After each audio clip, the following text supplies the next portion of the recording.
Assalamualaikum warahmatullahi wabarakatuh. Selamat pagi semuanya. Pada kesempatan kali ini, kami kelompok 1 mata kuliah evaluasi hasil dan proses pembelajaran matematika akan memaparkan ke kalian semua mengenai analisis validitas instrumen tes menggunakan Microsoft Excel. Perkenalkan, ini anggota kami. Ada Aludin Bute, NIM-nya 13141011, S2 Pawestri, NIM-nya 13141012, Istijabah, NIM-nya 13141016, Nafida Heti Marhaini, NIM-nya 13141029, Neti Eka Sari, NIM-nya 14141002, Trio Gosulistio, NIM-nya 14141006. Sebelum kita tahu bagaimana cara menganalisis validitas instrumen tes, akan lebih baik jika kita mengetahui dulu jenis-jenis validitas itu sendiri. Nah, di bagian ini kita bisa melihat jenis-jenis validitas, yaitu ada validitas tes dan validitas butir. Validitas tes mempunyai dua bentuk, yaitu logical validity dan empirical validity, di mana untuk masing-masing bentuk validitas tes ini mempunyai dua jenis juga.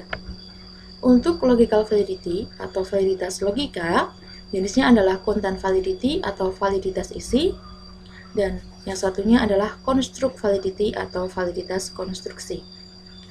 Jenis validitas tes yang kedua adalah empirical validity atau validitas empiris, di mana ada dua jenis, yaitu predictive validity atau validitas ramalan dan congruent validity atau validitas bandingan. Jenis validitas yang kedua adalah validitas butir. Validitas butir mempunyai dua bentuk, yaitu ketika datanya diskrit dan datanya kontinu. Data diskrit dapat kita peroleh jika soalnya berbentuk soal objektif, di mana ketika benar 1 dan ketika salah 0. Sehingga ketika datanya diskrit seperti ini, rumus yang dapat kita gunakan untuk mengetahui dia valid atau tidak adalah korelasi poin biserial. Sedangkan validitas butir yang kedua adalah data kontinu, bentuknya uraian atau skala. Skalanya biasanya digunakan adalah skala dari 1 sampai 5. Misalkan sangat buruk, buruk, biasa saja, baik, dan sangat baik. Nah, data kontinu ini dapat kita ketahui valid tidaknya dengan menggunakan korelasi Pearson product moment. Nah, berhubung di sini kita membahasnya validitas tes, pasti yang kita gunakan adalah rumus korelasi poin biserial. Nah, langsung saja kita langsung ke contohnya. Nah, ini ada contoh data butir soal 30 siswa. Ini ada 30 siswa. Ujian matematika dengan 25 soal pilihan ganda. Nah, soalnya kita kodekan untuk soal yang pertama A sampai soal ke-25 yaitu Y. Seperti halnya judul kami tadi, kami akan menghitungnya dengan menggunakan Microsoft Excel. Nah, caranya yang pertama adalah kita kopikan data ini ke Microsoft Excel. Klik kanan, copy, ini di blok dulu, klik kanan copy, kemudian buka Microsoft Excel, klik kanan, paste. Kita tunggu. Nah, ini karena ukurannya 18, kita perkecil ukurannya menjadi 12. Nah, data ini sudah sama dengan data yang di Microsoft Word tadi. Tapi, data tadi kurang lengkap karena kita belum tahu jumlahnya, jumlah yang menjawab soal A dengan benar, dan total soal siswa yang pertama itu dapat menjawab berapa soal dengan benar. Seperti halnya tadi, kalau 1 itu benar, kalau 0 itu salah, seperti itu. Sehingga di sini kita akan menambahkan satu kolom lagi, kolom jumlah. Nah, cara menjumlahkannya adalah sama dengan sum dari yang pertama, baris yang B3 sampai titik 2 sampai baris yang terakhir, yaitu baris AE, kolom AE baris 3. Nah, kita tutup kurung, kita enter. Nah, karena semuanya baris ini akan kita jumlahkan, maka kita dapat menariknya sampai ke bawah. Oke, sampai di sini. Nah, pada baris yang di bawah Y, di bawah soalnya ada 25, kita juga akan menambahkan jumlahnya. Kita simbolkan dengan XT. Nah, caranya sama, yaitu sama dengan sum, kemudian dijumlahkan dari kolom yang pertama sampai yang baris ini ya, kolom sama yang tadi sampai kolom yang ke-27. Enter. Karena semuanya akan kita jumlahkan, kita tinggal geser. Nah, kita sudah mengetahui jumlahnya. Nah, karena yang digunakan dalam rumus standar deviasi bukan hanya XT-nya saja atau jumlah datanya, tapi juga XT yang dikuadratkan, maka kita akan menambahkan baris satu lagi yang namanya XT kuadrat di sini. XT kuadrat. Nah, caranya adalah sama dengan XT ini dikalikan dengan XT ini. Tapi kalau di dalam Microsoft Excel kalinya berupa star atau bintang. Kita enter, kemudian kita sudah mengetahui jawabannya. Kita tarik sampai yang di sini. Kemudian kita jumlahkan. Jumlahkan dari yang baris pertama sampai yang di sini AE29. Kita enterkan. Nah, kita sudah memperoleh jawabannya. Nah, yang perlu kita cari juga adalah P dan juga 1 min P. Maka dari itu kita akan mengetahui apakah kesukarannya untuk yang soal yang pertama itu apa. Simbolkan dengan P. P itu kesukaran. Kita akan menambahkan 1 min P untuk nanti menghitung relasi poin besar realnya. P itu rumusnya adalah sama dengan jumlah siswa yang menjawab soal A dengan benar, ada 20 di sini, dibagi dengan total jumlah siswa ada 30. Kita tuliskan 30. Kita enterkan. Karena semua menggunakan rumus sama, maka kita dapat tarik sampai di sini. Kemudian 1 min P sangat mudah, sama dengan 1 dikurangi dengan P-nya di sini. Kita enterkan. Lalu kita tarik ke bawah. Nah, karena ini koma-komanya berbeda-beda, maka kita akan membuat komanya sama dengan cara ini. Diklik kanan, format cell, kita tunggu sampai keluar format cell seperti ini. Kita pilih yang number, decimal place-nya ada 3 angka di belakang koma. Oke. Nah, kita sudah mencari semua data yang kita butuhkan. Oke, kita samakan dengan yang lainnya. Fontnya, ukurannya.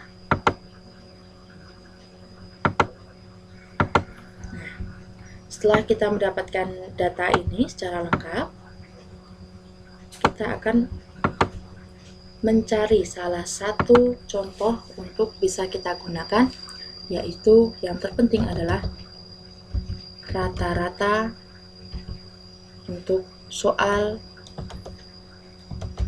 yang A.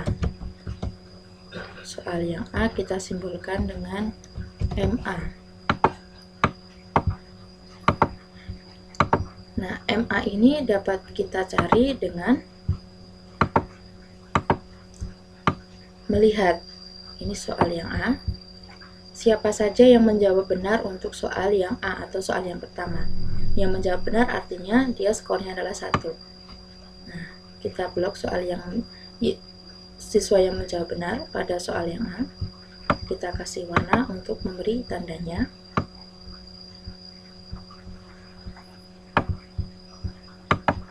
Kemudian ada siswa nomor 10, 11 sampai 12.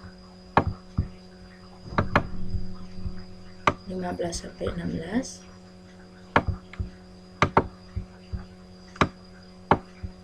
18,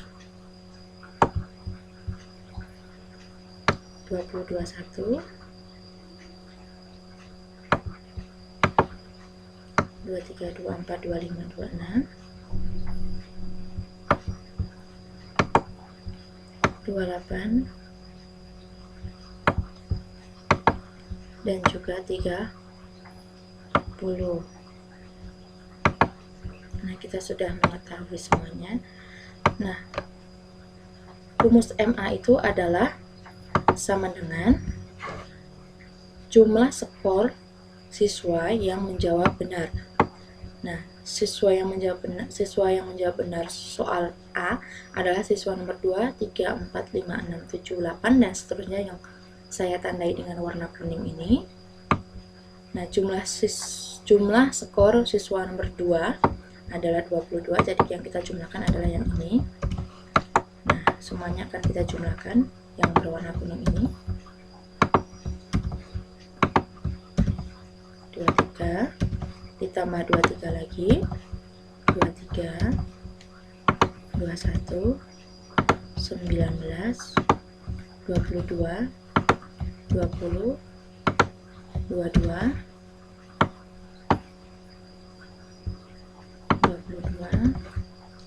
13, 17, 20 ditambah 15 ditambah lagi dengan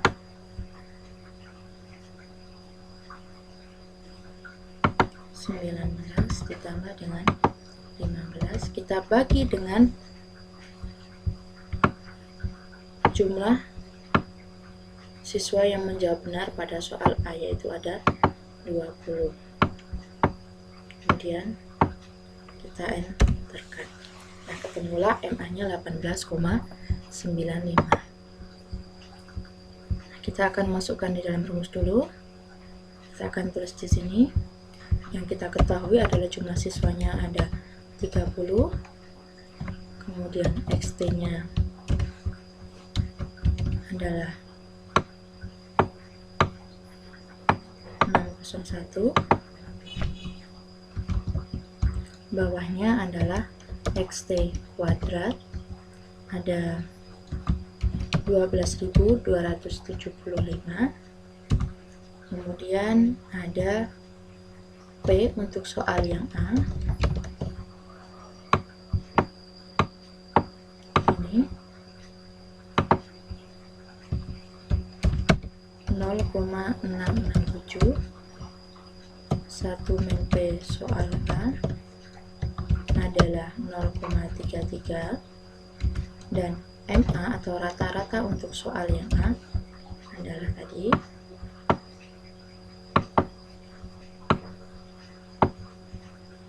18,95.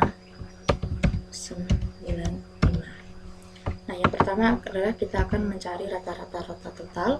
Kita simbolkan dengan MT. Rata-rata total adalah rumusnya sigma XT ini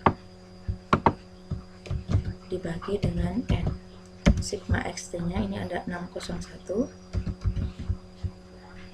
dibagi dengan N-nya ada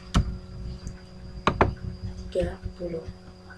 Nah, kita terus di sini MT sama dengan 601 dibagi 30, ketemulah 20,033 dan seterusnya.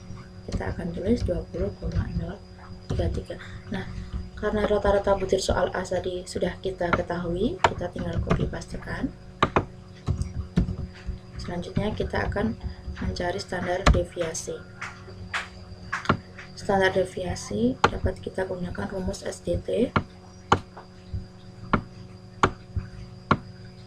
Kita tinggal copy paste.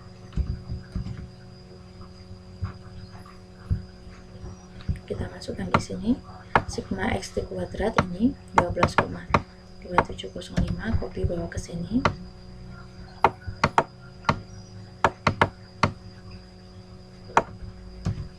N-nya 30. Sigma XT-nya ada 601.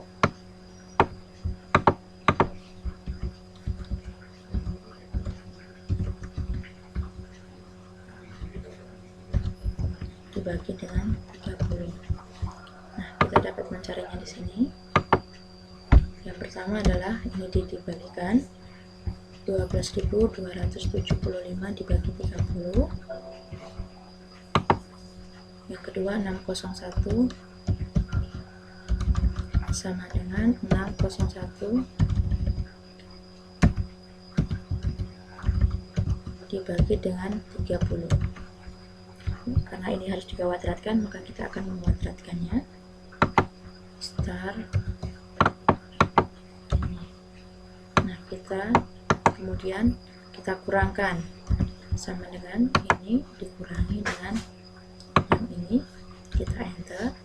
Kita akan mencari berapa akarnya, sama dengan dipangkatkan setengah. Nah, ketemulah standar deviasinya adalah 3,916. Kita tuliskan 3,916. Nah, setelah kita mencari standar deviasi, kita dapat memasukkan rumus di sini. RP bis rumusnya adalah MP dikurangi MT dibagi standar deviasi totalnya dikali akar P dibagi 1 min P. Karena di sini kita akan mencari valid atau tidaknya untuk soal yang A, maka MP-nya di sini kita ganti dengan rata-rata soal yang A tadi kita simbolkan dengan M. Nah, kita dapat copy paste di sini.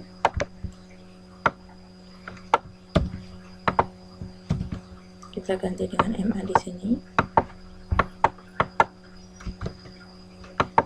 Kemudian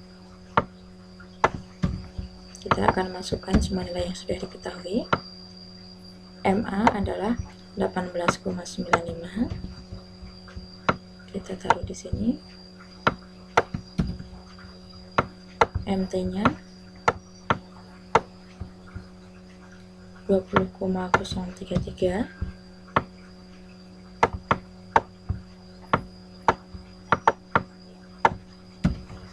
Standar deviasinya yang baru kita ketahui 3,916.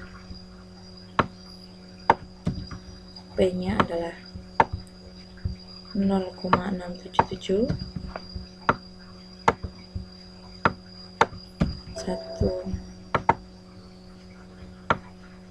0,67 ya, kita berikan di sini. 1 min P-nya adalah 0,33. Nah, untuk mencarinya kita akan gunakan rumus yang tadi.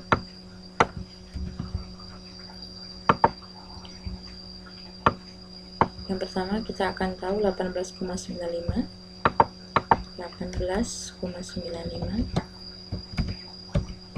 dikurangi 20 yang ini 20,033 yang dibagi dengan 3,961 3,916, hasilnya adalah minus 0,278. Kita akan tuliskan di sini.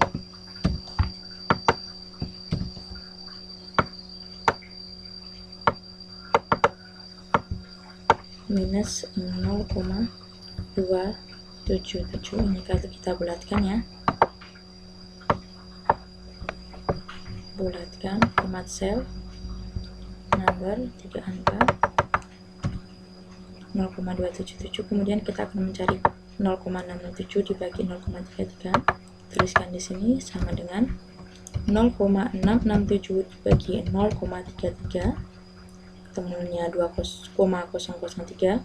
Kita akan mengakarakannya, dipangkatkan setengah 1,002. Kita akan mengalihkannya 1,002. Nah, selanjutnya kita akan mengalihkan minus 0,27 ini dengan 1,02, sama dengan ini dikali dengan 1,002. Temulah RP bis-nya adalah minus 0,277 karena kita akan membulatkan ini. Bulatkannya seperti cara tadi, format cell number 3 angka di belakang koma adalah minus 0,277. Nah, untuk mengetahui dia valid atau tidaknya, kita harus membandingkan dengan R tabel. Ingat, jika R hitungnya kurang dari R tabel maka valid, jika R hitung lebih besar dari R tabel maka tidak valid. Nah, di sini kita sudah mengetahui R hitungnya tadi sama dengan RP bis tadi, itu ketemu minus 0,277. Minus 0,277. Nah, R hitungnya berapa? Kita akan mencari tahu dengan DF sama dengan N-2 sama dengan 30 dikurangi 2 sama dengan 28. Kita akan menggunakan taraf signifikansi 0,05. Nah, R tabelnya kita bisa lihat di sini. Ini merupakan tabel R untuk DF 1 sampai 50. DF-nya tadi adalah 28. DF-nya 28. Nah, ya sini ya. Lalu kita akan mengetahui taraf signifikansinya karena untuk uji satu arah kita menggunakan yang ini 0,05.